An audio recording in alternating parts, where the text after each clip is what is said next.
Chapter 8. Treatment is a realization of omnipresence. Many people are puzzled as to how the patient, rather than 100 million other people, receives the benefit of a treatment if it is not necessary to know his name or his condition, and if neither of these is taken into a treatment. The answer is found in the basic principle of oneness. The particular patient who has asked for help receives that help because he has reached out to the consciousness of the practitioner, who understands that there is not a patient consciousness, nor a practitioner consciousness, and a God consciousness. There is only consciousness, which is God consciousness.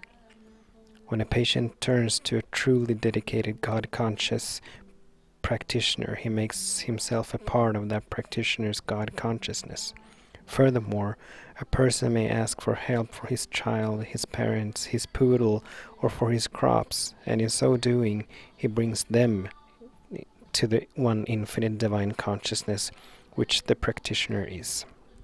Strangely enough, a person who does not bring himself into this consciousness may sit with his ill in the same room, right next to the practitioner, year in and year out, yet receive no benefit. Jesus walked up and down the Holy Land for 3 years, every day encountering the sick and the sinning, but only those who came to him begging, "Master, Master, heal me," did he rum and say, "Do you believe that I can do this?" And only those who brought themselves into the consciousness of the Master, only those who were a part of the multitude that sat at his feet, only they received the benediction of his great blessing. Nearly everyone is surrounded with people who are in need of healing of one kind or another, and this possesses the question as to what responsibility rests with the person regarding to those who come within his orbit. Should treatment be withheld until help has been specifically requested? And what about those in the world he sees around him who are in need of healing? Is he his brother's keeper? Such question could not arise where the basic principle of treatment is understood. No treatment is ever given to anyone or to any condition. As you move about this world, inevitably aware of its frustrations and tragedies, you never treat anyone or any condition. Never. It is the claim that is presented to you that receives the treatment, and that claim is always the belief in a selfhood or a condition separate and apart from God. Whenever any belief intrudes itself upon your thought, you must do something about it, not something to the person or condition, but only to the claim as it presents itself to your thought. When you see what looks like deformity, insanity, or an accident, go within. Realize that this which you are witnessing is an illusion. Feel the divine peace of God's presence. Every specific claim that presents itself to you has to be met in your consciousness, not only when people ask you for help, but whenever you observe a need. If you walk along the street and see an intoxicated person, that is a claim impinging on your consciousness, and it is your consciousness that it must be met. And it is in your consciousness that it must be met. If you see a crippled person, or if you see a beggar, do not ignore him. Do not pass him by. Do not be like those who passed by the man on the road to Jericho and let him lie there. Do not you let him lie there physically. You may pass him by, but spiritually lift him right up to the truth of being. Some years ago in Honolulu, a young woman in one of our classes who was taking a bus home had her attention attracted to a man at the rear of the bus, very boisterous and obscene in his language. She immediately began to realize that God was manifest as individual being. that each individual includes all that God is, and that individual being has only the qualities of God. She did not treat the man. She did not know the truth about the man or the condition. She began with herself. And finally, he came over and said, "Thank you, miss, for praying for me. I am all right now." You cannot pass by or ignore people who are sick, sinful, or dying. You cannot evade your responsibility to lift them up in your consciousness through the realization of the infinite nature of God appearing as individual being. If there is any degree of receptivity, they will feel it.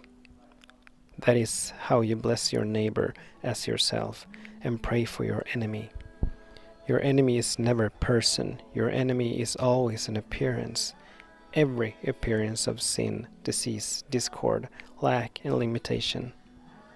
There is only one way to pray, and that is to ask yourself, do I believe my eyes or do I believe the mystics of the world, those people who have had an intuitive contact with God and who have had the revelation that evil does not exist as a reality and that there's no law of sin or disease? Many people feel that they would like to give or have treatments given to their children, husbands, wives, and friends who are not even interested in spiritual healing, who are not on the spiritual path and who have no desire to be on it. Despite their lack of interest, their well-meaning metaphysical friend or relative reaches out to help them because he loves them so much that he wants to see them free. And in his zeal, he thinks he has the power to do it. It cannot be emphasized too strongly, however, that every individual has the right to his own life and the right to his own death. He has the right to be healthy, he has the right, and he has just as much right to be sick. He has as much to seek his health through materia medica as any other person has to seek his through God. The medically minded person does not relish having truth thrust down his throat by his metaphysical friends any more than does the one who seeks his health and harmony through spiritual wisdom or truth like to have his friends or members of his family interfering with him and attempting to dissuade him from his course. Therefore, the person who believes in and practices spiritual healing must be extremely careful that he accords to all others the same freedom which he desires for himself. All things whatsoever ye would that men should do to you, do ye even so to them. And if anyone wants to use medicine, surgery, or any other form of material aid, he has the right to it, and he should be set free to find his good in his own way. In cases where one person's demonstration affects another's, where a parent, husband, wife, or child is involved, it is not only the right, but the duty and privilege of the metaphysical student to know the truth and attain his own peace through realization of God. Whether or not it frees those close to him is another thing. Sometimes it does, sometimes it does not. Sometimes it opens up in them a desire for freedom, even for spiritual freedom. But whether or not it does that, by abiding in the truth, he has done all that he can do. Always there must be a measure of receptivity before a person can receive help. That grain of faith, that do you believe that this can be done? All treatment is individual, but as has already been explained, the name, the face, the body, or anything which would identify the patient or disease does not enter the thought of the practitioner of spiritual healing. However, if a person telephones a practitioner to the effect that he is suffering from influenza, the treatment might be specific to the extent of dealing with the belief of infection or contagion, or the world belief of weather or climate, but not to but not in the sense of thinking specifically of the patient or the disease. If a call came relaying the circumstances of an accident, a practitioner might well realize in his treatment that God maintains law and order and sustains every idea in divine consciousness, and that nothing ever has or will escape from the harmony, order, and law of that divine consciousness. To that extent he would be specific, but never would he be specific to the extent of treating a broken leg or an arm, or a pain, whether on the right side or the left, or up or down. A person might have a pain in the region of the heart and yet not have heart trouble at all. Would it not be foolish then to attempt to treat the heart? It would make no difference if 300 people asked for help on the same day. The process would always be the same. The moment an individual asks for help, that is when he, and nobody else, receives the treatment. No practitioner can make a list of names and think, I'm going to give all these people a treatment tonight. Actually, the treatment must be given the very moment a patient comes to his thought, whether that is by telephone, letter, telegraph, or whether suddenly the thought of the patient comes into his mind. At that instant the treatment takes place, and not 1 minute later. If somebody should come into my thought this very minute while I'm writing this book, he would receive a treatment immediately. I would not dare to wait even 1 minute to give the treatment, because there is only one time to correct the belief, and that is when it comes to me. That is the time for the reinterpretation or unfoldment. The secret healing is in reaction, in this immediate reinterpretation. There are practitioners who keep lists of patients, and they go through that list giving treatments when they get up in the morning and when they go to bed at night. But why do they do this? Why should it be necessary to go through a list of names giving treatments if the treatment is given when the call comes to them? The work should have been done at that time, unless the practitioner has specifically asked again for help. It is the obligation of a practitioner to stand by with the case and to continue his work until he has achieved a feeling of release, or until the patient has asked him to discontinue the work. It is the function of the practitioner to give the patient help, but after he has given it and has felt a sense of release, he must assume that the burden is on God's shoulder, and that it has been taken care of. Unless he comes back to his thought, or unless he is asked for help again, he should drop the case. It is not as if the practitioner were really trying to heal something when he is asked for help. The help he is expected to give is the realization that such conditions do not exist as reality.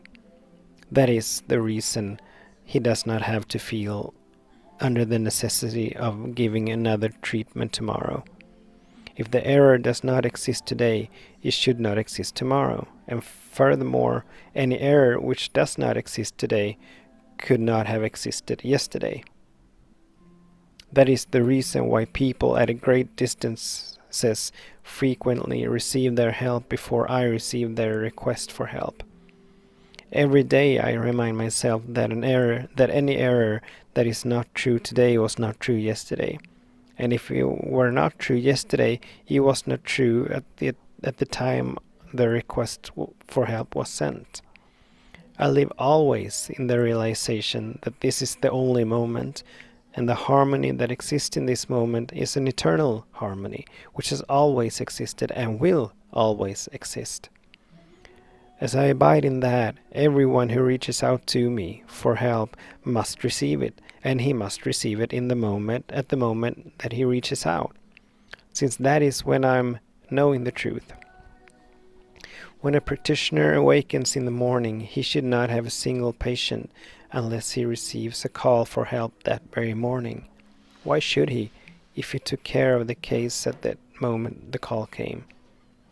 Throughout the years of my practice, I have handled many, many cases a day.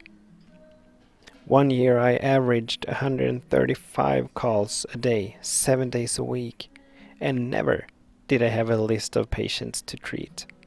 When a letter came, the help was given, and the person and the problem forgotten unless he came back to mind or unless he wrote again. When a call for help comes, I take the position, this is the day the Lord has made, and this is the moment in which I do the work. If the patient drops from thought, that is the end of it, but if he keeps returning to my thought each time, the treatment will be the highest I know. Every day, however, I do what might be considered group work because morning and night I realize that anyone, anywhere or anytime reaching out to my consciousness does not have to wait to communicate with me personally, but that he must receive his answer instantaneously. All that is necessary is to reach out and the answer will come. This type of work is not group treatment in the commonly accepted sense of the term. However, it might be called that inasmuch as I am not thinking of any specific individual, not of 30 or 40 or 100 individual people, but of a patient body or a student body. In going into meditation for such a group, which I do many, many times a day, I would not take 40 or 100 different people into consciousness. I would merely know that as a group, they are not affected by world beliefs or suggestions. From then on, the group would not come into my meditation. My meditation would be wholly centered on God and the principle involved, which is that God is the consciousness of individual being. In that divine consciousness, there are no laws of matter, no laws of weather, no beliefs operate in the mind, which is the instrument of consciousness or God. There is only one presence, one power, one consciousness, and that is God consciousness. And that God consciousness is the consciousness of the group. It is through such daily meditation periods in which many of us in the infinite way embrace in our consciousness all of our students, that our worldwide student body is maintained relatively free of world mesmerism, and thereby sin, disease, lack, and other human discords are lessened in their experience. There might also be times when I would be thinking of my family, not of each member specifically, but of the family as a unit. Then I would meditate in the same way as I would for one of our Infinite Way classes, knowing that God constitutes the mind, the life and the soul of my family. Nothing can enter from without to create discord or inharmony because all law and government are from within, from the divine consciousness, which is the life of the individual and of the family. If I were a teacher in a schoolroom in a Sunday school, or if I were the minister of a church, that is how I would meditate.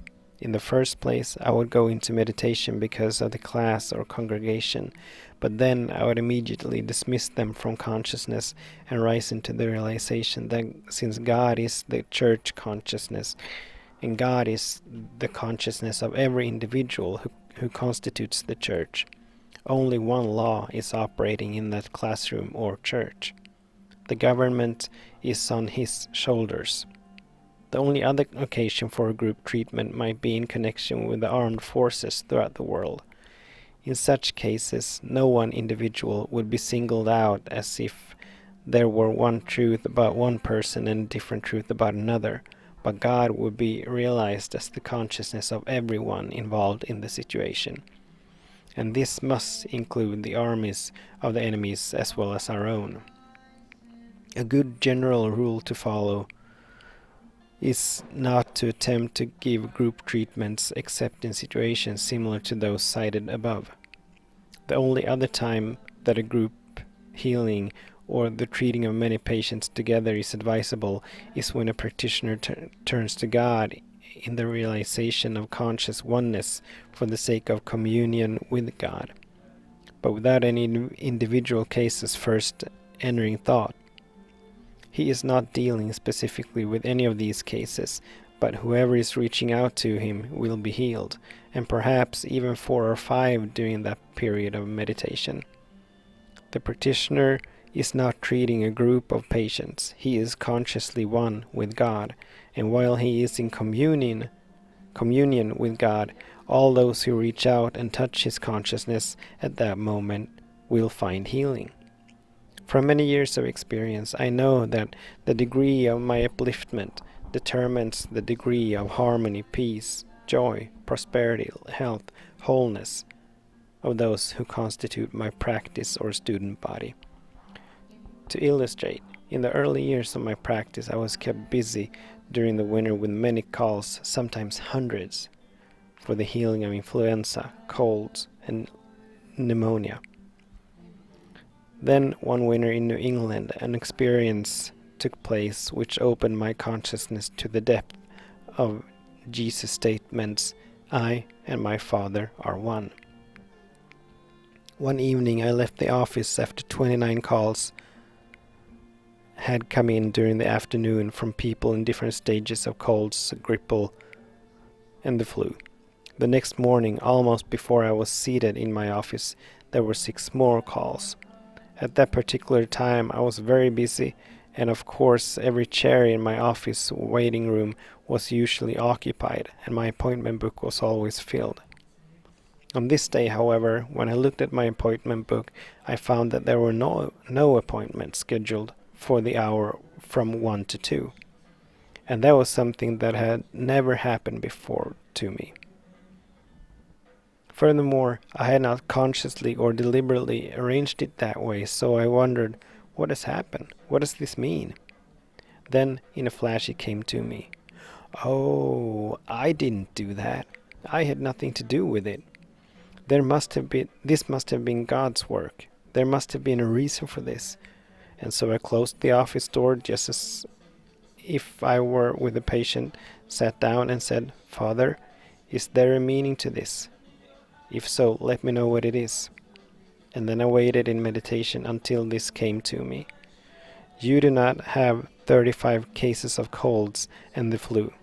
You have only one. And that one is the belief in a selfhood apart from God.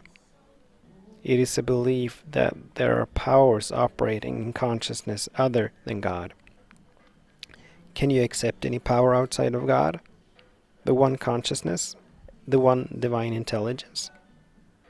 Can you acknowledge that there is some power operating outside of your own consciousness? That was a new idea. During that afternoon following that revelation, there were no further calls relative to that particular type of problem. Every one, or nearly every one, of those patients was healed during that hour of realization. Just as soon as the truth of being registered in my consciousness, all these people were released. It was not a matter of giving each one a treatment. It was a matter of meditating for them or thinking about them. It was not a matter of meditating for them or thinking about them. It was a matter of the truth of being registering in my consciousness, and then everyone who had brought himself to my consciousness was healed. If I am entertaining the truth of being, anyone, any 35 or any 300 who come into my consciousness partake of the nature of the truth operating in that consciousness. This is the way to treat, and this is how we go about the world, being a blessing and a benediction. You do not treat people, and you do not try to realize the Christ in them. You realize the Christ as the only being. Realize the Christ, feel the warmth of love within your being.